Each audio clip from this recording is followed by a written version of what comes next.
How to delete second account on Instagram. Hey everybody, welcome to our channel. In this video, we're going to be learning how we can delete second account on Instagram. So without any further ado and without any delay, let's get started with today's video. If you want to delete second account on Instagram, which means that you have got Instagram app and you have added about 2 accounts, which you want to delete a certain account from the login list like this, right?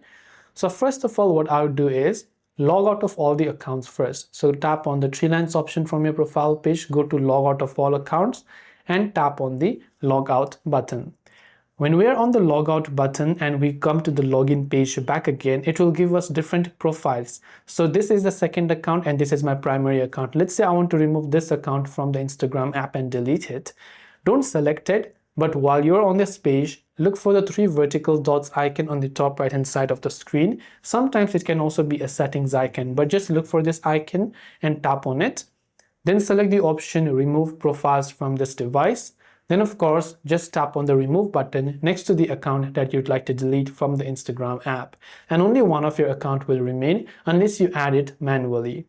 So this way you can go ahead and then delete your second account on Instagram. That is all for this video. Thanks for watching and see you in the next video.